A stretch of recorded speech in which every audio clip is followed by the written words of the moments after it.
It needs some trigger polishing, okay? Ugh.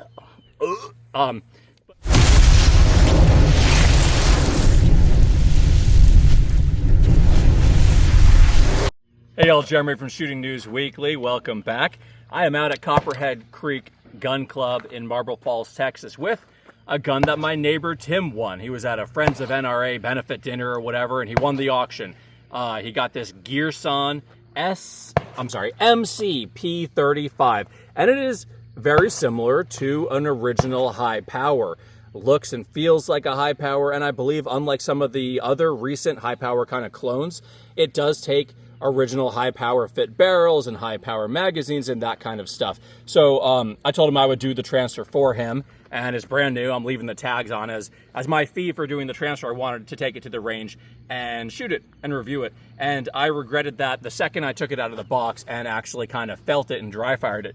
First thing I did was rack it, and I pinched myself between the hammer and that teeny little beaver tail. I don't have the hugest hands, but you know, you get up high, just that little bit of meat right there. As soon as this came back, it gave me a good pinch. So hold the gun a little bit low. If you get up on that, I had a little blood blister. So that's no fun. And then even though it's a single action only trigger, this has to be the worst trigger I have probably ever felt. That might be a lie, but it's really bad. It has this little bit of slack, okay? A little take up, a little slack, no big deal, but it's squeaky and gritty. It feels horrible. It makes a noise. It sticks and pops. It feels like there's sand in there. And then when you do get to the wall, it's very heavy. The brake's okay. Not terrible at that point, but for a single action only, oh, it's heavy. It has a magazine safety. It will not fire without the magazine inserted. Fine, whatever, that's the thing. I suppose on the plus side, it's almost $600. So for my neighbor Tim, who won it, got it for free, I don't know, it's an okay deal. I'm not sure I would want it, but we'll see. It might shoot. Hi-Powers can be great shooters, although traditionally they have a good trigger. So this was John Moses Browning's design after the 1911. This is the next one he came up with. It's a 9mm. It was called the Hi-Power because it held 15 rounds, so it was pretty darn high capacity for the day. You know, you're talking twice as much, a little more than twice as much as a 1911. So you got 15 in the magazine. And like I said, unlike the FN and some of the newer ones, it does apparently fit the Hi-Power stuff, like barrels, which is cool because there's some threaded barrels on the market. Feels really good in the hand, and it looks good, okay? The machining, the gun looks okay. I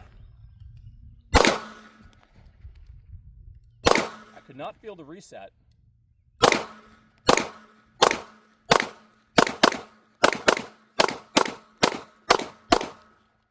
Hey, it's not a bad shooter.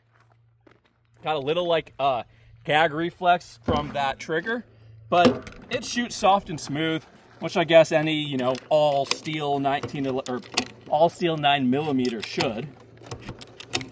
15 rounds is great, especially for a gun that was invented back when this bad boy was. And I think, you know, Hi-Powers being a classic, they generally are expensive firearms, especially if you're looking for an original or a Belgian-made one or whatever. This gets you into a similar looking, similar feeling, compatible gun for probably under $500 or so, you know, street price. And I'm gonna hold it low intentionally, turn it a little bit red there, so I know it's touching me, even though I'm being careful.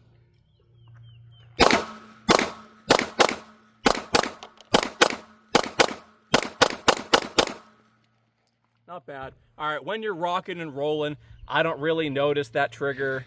Yeah, it's not smoothing out yet. So there you go, imported by EAA. It is the Girsan MC P35, an FN Belgian Hi-Power clone. It's an affordable Hi-Power. It needs some trigger polishing, okay? But otherwise, oh, and the mag safety. Otherwise, it's an alright gun, and it looks good. Thanks for watching, y'all. Please don't forget to subscribe.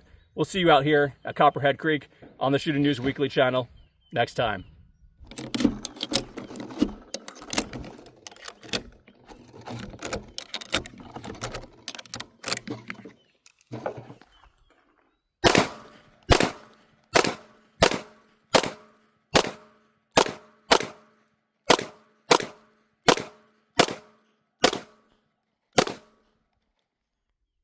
Certainly is an attractive gun. You got to give it to John Moses Browning. He's the best in the business. And the Hi-Power is just a plain, beautiful gun.